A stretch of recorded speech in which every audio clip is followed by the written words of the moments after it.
What's going on, YouTube? My name is Zach with Android Digest, and today I'm going to be reviewing the TCL 30XE 5G. And you might not care about that, but listen, some of you really need to care about budget phones, and this phone is under $200. It's through Metro right now, it's through T-Mobile, and it may release in other places as well. But I wanted to review this phone because a lot of you are looking for cheaper phones. I know a lot of phone snobs out there, even like myself. I use a lot of higher end phones very often, so it's really easy to overlook the budget market, but a lot of you are just looking for a cheaper phone that does what it does and that works very well for you. So I wanted to review this and compare it to other phones out there to let you know if it's worth considering. So with all that being said, let's get right into it.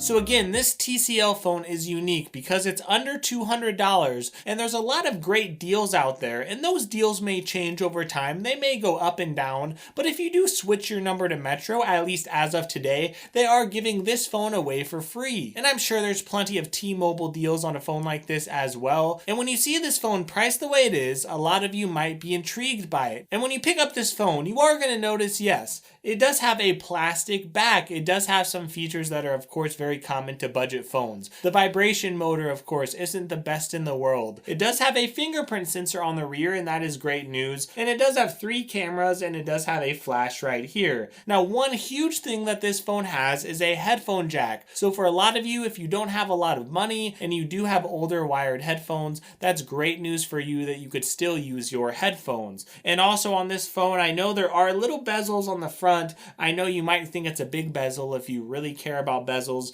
but honestly, this bezel is not that bad, especially in this price range, and you do have a little bit of a notch here at the top. You have your USB-C port here, you have 2 different speakers here at the bottom, and it looks like you have a little bit of an earpiece slash speaker up on top. So overall, this is a very good design. It's not great, obviously, but it is very normal for what you would expect, especially at $199. And when you look at the display, you will see that this does have a 90 Hz refresh rate. That's not something you would expect at this $200 price range. Now, it doesn't have a 1080p display, but it is still a decent display. So this has a 6.52 inch screen with a 1600 by 720 resolution. Now again, that's not 1080p. It's not going to be terrific in a lot of ways. Things will look a little bit dull. The resolution isn't quite as clear as a lot of other phones out there. But again, when you're at $199, at least they're giving you that 90 Hz refresh rate. And what that does is it does make everything appear to be smoother. And it is smoother because the screen is refreshing faster as you're scrolling. So when you're scrolling on this phone, when you're using this phone,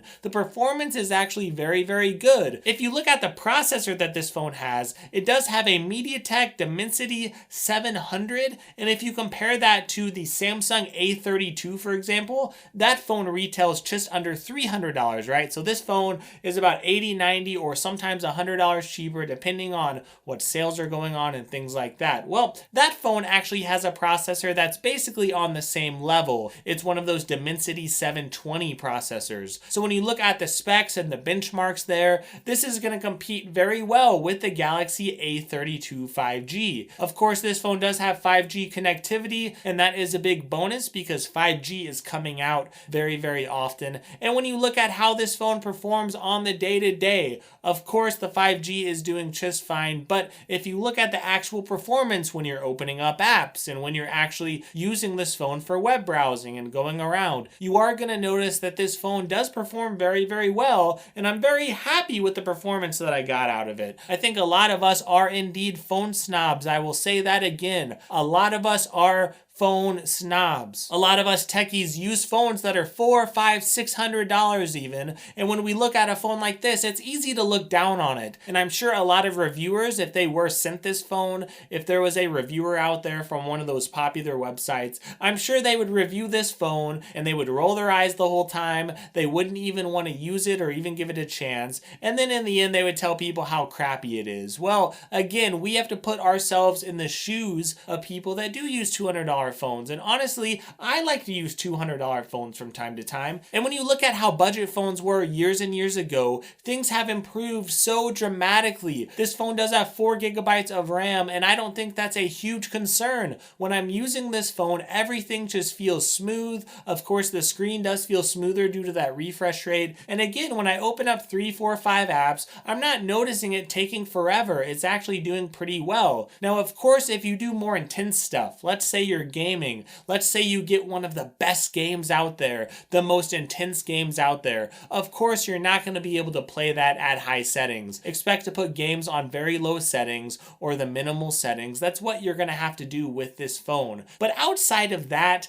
outside of not being able to do the most intense stuff in the world very well, it is going to, of course, be slower on those more intense tasks. Outside of that, you're going to see that in day-to-day use, when you're just opening up apps, when you're checking your banking stuff, when you're reading the news, this phone is actually going to be very, very smooth for all that stuff. The gestures, as far as the gesture navigation, it works very, very well. The fingerprint sensor is very fast. So I like a lot of these things that this phone is bringing into the market. Now, the camera isn't great, okay? If you use these different lenses, it's no surprise that the camera isn't all that good. Of course, they're pushing triple cameras in phones like this. I really just wish they would push one decent camera. Instead, we get average looking shots. Again, they're not too bad. This isn't the worst camera in the world, but it's not something that you're gonna brag about. And if you want a phone with a better camera, you might want to look on the used market. Maybe you'll find a Pixel 4a. Now that phone is gonna have a smaller battery. It's gonna be a much smaller phone.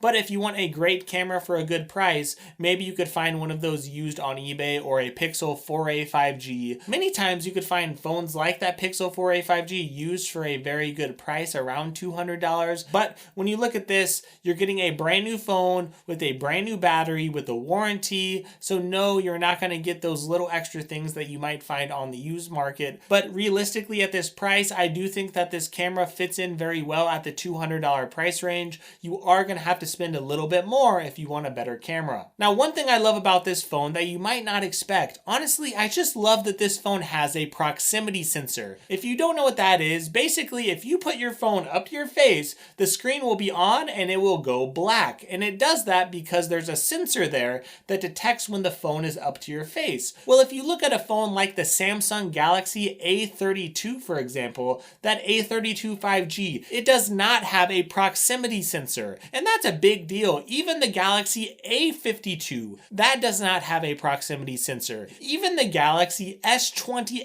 FE, a lot of these budget phones, even mid-range phones that Samsung has been offering, they took that proximity sensor out to save a little bit of money. And that is a big problem because I was walking around, I remember, I had my Galaxy S20 FE, and of course, when I am using it on phone calls, I would notice that the screen, it would wake itself up. It wouldn't know when it was on my face because it was trying to rely on software to determine if it was there, right? So this phone did not skimp out on that feature. At least it does have a proxy sensor. It, of course, has a good battery as well. It's a 4,500 milliamp battery. Again, comparing to that Galaxy A32 5G, that has a 5,000 milliamp battery. But I want you to know that this phone is going to last you more than enough time. This could even be a 2-day battery life phone for you. This phone is going to have tremendous battery life, even if it's not quite as good as the Galaxy A32 5G. Now that phone, I get it, okay? It is a Samsung, it is a Galaxy, but I wanted to compare this to it because you need to know this phone has almost all of the same specs as that Samsung phone, but it actually has them at a cheaper price. Again, if you do look at the prices, I know they'll go up and down. I know there's sales, but if you just look at the retail prices, you're almost going to save $100 going with this TCL phone. And there's not a lot of compromises that TCL really made. If you look at those, well, you could say that TCL isn't great at software support. I do have an older TCL tablet that I've been using, and that TCL tablet, it has not gotten a lot of updates. That's one thing that I was very disappointed in. So this phone, it does come with Android 11. Do I expect them to have Android 12 on this phone? Maybe. I think they will, but who really knows? Will they put Android 13 on this phone? I don't think so. But if you look at other phones that Samsung provides, I do think that you will get better software support. But again, You are that person. If you're watching this video, you may very well be that person that is out there and you want to save some money. If you're someone who wants a phone for under $200, or maybe you're going to switch to Metro and you want to get this phone for free, you want to port your number over there. This phone, I have to say, it's a very good phone for the money. Now, it's not perfect. The haptic feedback motor, of course, isn't great. The camera is meh. This has a little bit of a smaller battery than that A32 5G. But when you consider all these things, look, I know it's not a 1080p screen. If you are a phone snob, if you really want a better phone, you're going to have to spend $300 or $400, or you're going to have to go on the used market and find a used phone, okay? But if you want a new phone and you're looking at $200 or less, this is going to be one of your best options that's out there. Now, if you're someone out there who wants to spend a little bit more, is the A32 a good option? Overall, I would say yes. That A32 5G is going to have a larger battery, and at least it will have a little bit of better software updates. But that phone doesn't have a proxy sensor. This does, and this phone is a lot cheaper. It's not the flashiest phone. It's not the phone that you're going to pick up and say, wow, what a bargain. This phone has a 4K screen for $200. Look, you're not going to find that. That's just not possible unless you find some insane deal through a carrier that locks you in for a long period of time, right? You're not going to find those type of deals. But I've got to say, if you're someone on T-Mobile, if you're someone on Metro, if you're someone who sees this phone at your carrier, I've got to say this is a pretty good phone for $200 or less. And if you're someone who doesn't care about all the frills and all the crazy stuff, this phone is going to be pretty fast and it's going to be a pretty good phone for a lot of people. Hopefully this video has helped you. And I have to be honest, TCL did send this phone to me to review, but they had no input as far as how this review would go. They didn't give me any talking points. And I don't just want to help those people who get the expensive Galaxy tablets or the expensive phones. I want to help those of you who are on a budget. So I wanted to make this video to help those of you who are excited about budget phones and who are looking for phones that are reasonable and found at good prices. So hopefully this video did help you. Please leave me a like and a sub. That does help my channel, and I will link this phone in the description. So if you are interested in this phone, you could find out more about it. So thank you so much for watching this video. I really appreciate it, and I hope you have a terrific day and a terrific week.